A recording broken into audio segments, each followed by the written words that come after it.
Yes!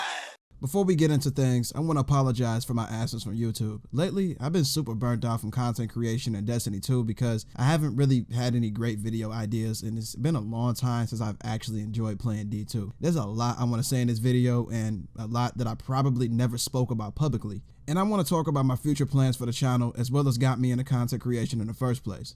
But now that we got that out of the way, let's go ahead and get it in. Ever since YouTube first came out back in 2005, I knew at some point in time in my life, I would want to make YouTube videos as well. Of course, gaming channels took a while to become commonplace on a website, and when they did, the majority of them were just gameplay and no commentary. My first attempt at doing YouTube videos was back in 2011, I believe, after I got my first capture device, which was a Hauppauge HD20, something that you hardly ever see or hear about after Elgato came out. Admittedly, at the rate I was going, I was on my way to a very unsuccessful career in content creation because my channel was all over the place. I never knew what to talk about in my videos. I was too lazy to get better at editing videos and using Photoshop, so my channel never really had a banner, and my videos never had any thumbnails. Everything was a mess in the literal sense of the word, so I eventually closed the channel and decided to attempt it again when I was more motivated. A few years later in 2014, Bungie's newest IP known as Destiny released, and it was gaining a lot of traction due to Bungie being the masterminds behind the legendary Halo franchise. Me being somebody who has been disappointed by new IPs time and time again, didn't give Destiny a chance despite Halo being one of my favorite video game franchises of all time. Around the time Destiny came out is when I got my Xbox One. And after spending the past 7 years experimenting with new IPs, I decided that I was going to sit Destiny out. However, a handful of my closest friends ended up getting into Destiny and eventually convinced me to do it as well, but this didn't happen until January 2015, which was about 4 months after the game came out.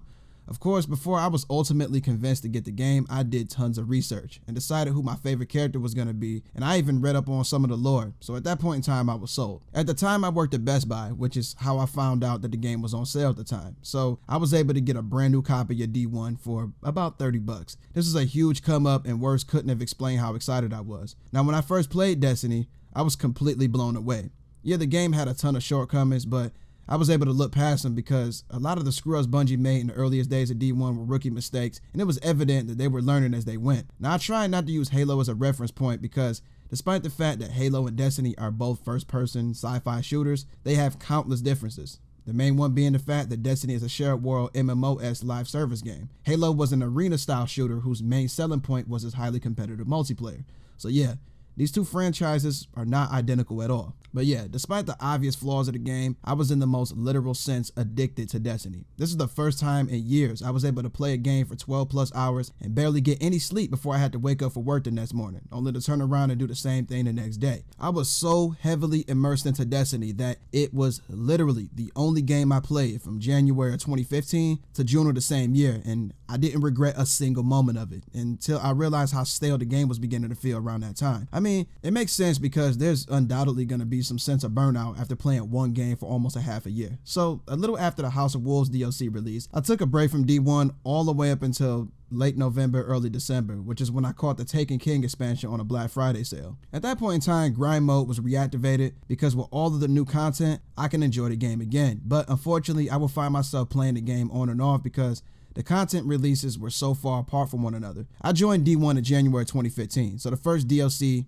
being The Dark Below, had released a month prior. Then House of Wolves came out 5 months later in March, and then Taken King came out in September of 2015. We didn't receive another paid DLC until September 2016, when the Rise of Iron expansion came out. And aside from the Crimson Days event of February 2016, and a 2016 April update, there was nothing to do for an entire year before Rise of Iron came out. Of course, when Rise of Iron finally released, it delivered, and I really enjoyed it. But after playing D1 for almost 2 years, the shortcomings of the game were becoming too evident. Anything that was too powerful was nerfed into the ground and faded completely out of existence. And the content drops made playing other games an easy choice. Bungie confirmed that Destiny 2 will be released in September of 2017, so once again, we didn't have any actual content for another year. Oh yeah, I almost forgot to mention that my biggest regret was not getting into content creation during the prime of Destiny 1, and the main reason why I didn't is because I felt that my channel would meet the same fate as my first one did. Also, despite being incredibly knowledgeable about Destiny as a whole, I felt that I wouldn't be capable of building a fan base when so many other well-established content creators have been doing it for so long. But when Bungie confirmed that Destiny 2's beta will be releasing in July of 2017, I decided to change my focus and take a second stab at making a successful YouTube channel. My plan was to use Destiny 2 as my foot in the door since I missed out on a huge opportunity with D1. Sometime before the beta came out, I placed an order on bestbuy.com for an Elgato HD60, and I was worried that my procrastination was going to be my downfall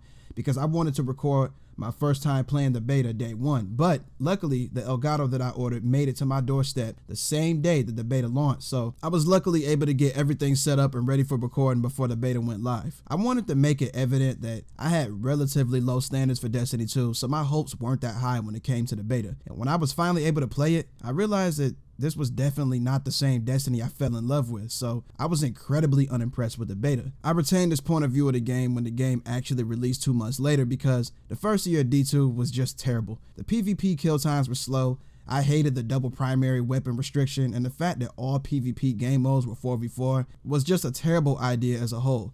Despite that, I still uploaded Destiny 2 gameplay and talked about what could be done to make the game better. This was difficult because I really didn't like the game, and I knew that it could be a million times better, but it just wasn't. I eventually took a break and fully immersed into Monster Hunter World when it first came out in January 2018, as well as several other games, but when the Forsaken expansion released later on that year, I decided to give D2 another try. D2 was still a bit rough around the edges post Forsaken, but admittedly, it was a significantly better game than what it was in year one. I was finally able to enjoy Destiny 2. Especially when you factor in the realization that the content droughts that plagued D1 were nowhere to be seen in D2.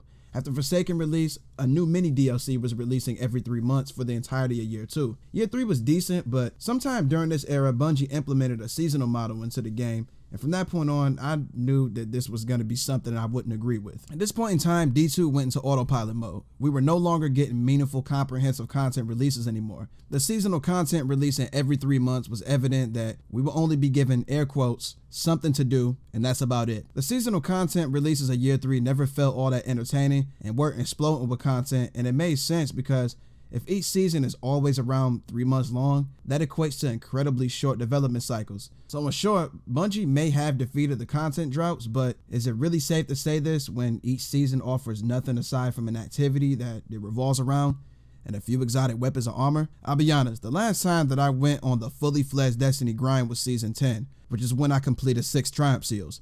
In no particular order, it was Almighty, Unbroken, Flawless, Conqueror, Harbinger, and Enlightened. And it's safe to say that I poured my literal soul into season 10. Now, I didn't realize that I was absolutely spent until season 11 came around, and based on how seldom I played during the season, it's actually pretty astonishing that I was able to complete the MMXX and Forerunner Triumph Seals. The odd part about all of this is that I actually enjoyed season 11, and I felt that it did a really good job of concluding year 3, and despite the fact that the season ended up being extended 2 months was to some extent a bad thing, I actually thought that it was great because it gave everybody a lot more time to cross everything off their list. My YouTube uploads have been slowing down a lot. I went from uploading roughly 3 to 5 videos a week to 2 to 3 videos a month, and this is when I realized that the burnout had settled in. Things got a lot worse the season after when Beyond Light released, which made zero sense considering the fact that this expansion was supposed to be one of the most anticipated ones that we've ever had, since it's the first time we could ever wield the darkness. But unfortunately, the magic that I felt with D1 and parts of D2 just wasn't there anymore. During the entirety of season 12, it was close to impossible for me to log into D2 and actually enjoy it. I wasn't, and still am not a fan of how the stasis subclasses single-handedly changed the entire dynamic of the Crucible, and the light subclasses in comparison are just significantly less incentivizing to use. It became glaringly obvious that Destiny 2 isn't Bungie's main concern anymore, because at this point in time, it's easy to see that the game is pretty much maintaining itself. So a bit before season 13 rolled in, I stopped playing Destiny 2 as a whole. Around this time, I recall Bungie stating that seasonal content and seasonal Triumph Seals will remain in the game for an entire year before they remove from the game entirely. Then sometime later, Bungie confirmed that they're burying a hatchet on sunsetting weapons and armor, and a Vault of Glass raid, which is my all-time favorite raid, will be returning in season 14. And I'll be honest with myself when I say that this was the most liberating news that I've ever heard from Bungie in a long time. Because after a while, the only thing I had the inclination to do was hunt down Triumph Seals, and when I frequented the game, I was able to obtain every title that's ever been introduced into the game. But any and everybody knows that FOMO, which is short for fear of missing out, has been a huge contributing factor as to why a huge chunk of the Destiny fan base has been around so long. alongside feeling as if it isn't possible to play other games. Bungie confirmed that we'll be seeing less FOMO in the game, and at that point in time, I felt that I could finally do what I wanted, because admittedly, I was also a victim of FOMO, because as a self-proclaimed opportunist, I really hate missing out on things. But since I focus strictly on Destiny in terms of content creation, I inadvertently stayed within a very narrow creativity avenue, and it's a proven fact that if you're a content creator who uploads one specific game, especially if you're somebody who still has a relatively small channel like me, you're pretty much dumping all of your eggs into one basket, meaning that the success of your channel heavily relies on the success of that one particular game and or franchise that your channel revolves around. And believe me when I say that my journey as a content creator has been rough. My videos do not make it into YouTube's cruel algorithm unless it's a guide video, meaning that I'm incredibly limited on what I can upload. Even some of the videos that I've had a lot of fun putting together, such as the Le Monarch and Merciless Buff concept videos, which should have a lot more views, barely scratched the surface. But due to learning from my past mistakes from the first time I attempted content creation years ago, I went into all of this with the realization that I never wanted my channel to just be about Destiny or just one game in general. It's been so easy to make Destiny videos because there are so many components to the game, but when I'm pretty much only allowed to make guide videos, it's incredibly discouraging and non-incentivizing to want to make a video about anything else. But like I said before, I never meant for my channel to be exclusively about Destiny, and it's pretty evident because the appellation of my channel banner is Elite Gaming Content, not Elite Destiny Content, and I never once promoted myself as a Destiny YouTuber. So yeah, the TLDR is that I can't do this anymore. I'll always be a Destiny fan, and I don't plan on the Destiny content disappearing from my channel forever because I definitely want to get back into it, but when I actually enjoy the game again. And based on the fact that this game has been in a directionless state with little to no likelihood of finding itself again, I would rather upload content on games that I actually enjoy. Destiny came out in 2014, and I've been gaming for a very, very long time, since about 1995, I believe. And I still have my original Super Nintendo and Sega Genesis consoles from when I was a kid. This means that I've been a fan of countless franchises, long before Destiny was even thought of. So if you're a fan of my detail-abundant guides, my knowledge about the Destiny franchise, and my style of content creation, believe me when I say that I'm like this with every game that I play, not just Destiny. A lot of y'all may not know this, but I'm a huge anime fan, and I enjoy almost every JRPG. My favorite video game franchises of all time consist of Kingdom Hearts, Final Fantasy, Golden Sun, Pokemon, the list goes on. I'm also super into tech, and I would like to review tech on this channel and recommend hardware and gaming accessories to the gaming community. Whoever is subscribed to my YouTube channel probably did so because of my guides, and I would love to do guides for other games and introduce y'all to franchises that you either never knew existed or didn't have any interest in before. I'll be real when I say that I refuse to continue to support something that I don't believe in or feel strongly about. I haven't enjoyed Destiny 2 for a very long time, so there is no way in the world that I'm gonna put my happiness and enjoyment last. I want to entertain y'all, and I want a fan base who wants to be a part of the movement and visit a channel for me, and not just because of what I upload. So yeah, like I said before, I'm not foregoing my Destiny fandom at all. I simply want to do other things for the channel, and respectfully, if you don't support this decision, that's 100% fair, and I can't blame you if you decide to take your business elsewhere. But for those of y'all that aren't going anywhere, as well as those that have been here as a whole, I greatly appreciate every last one of y'all. At the time this video is going live, I'm right around the corner from 2,000 subscribers, and I'm excited to show y'all what I'm capable of, because believe me, you will see a lot more enthusiasm from me if I don't feel like I'm forced to exclusively make Destiny videos. Well, everybody, that does it for this one. I'm happy I was able to get that off my chest. And I just want to thank every last one of y'all who helped me get as far as I've gotten. And I hope that I can retain most, if not all, of my subscribers, since I made the decision to move the channel in a different direction. Once again, I'm still going to upload Destiny content, but it won't be the only thing that I upload anymore, because I don't feel that I'll ever grow as a content creator if I don't ever try new things. So yeah, it's time to move on to bigger and better things, and I'm excited to show y'all what I'm truly capable of. So yeah, if you made it to the end of this video and enjoyed what you watch, do me a favor and thumb rush to that like button until it turns blue. And if you're new to my neck of the woods, go ahead and subscribe to the channel and click that bell icon so you don't ever miss a video of the most elite gaming content. But with that being stated, 1LHD is over and out. Y'all take it easy. And I need all of you to stop what you're doing and listen.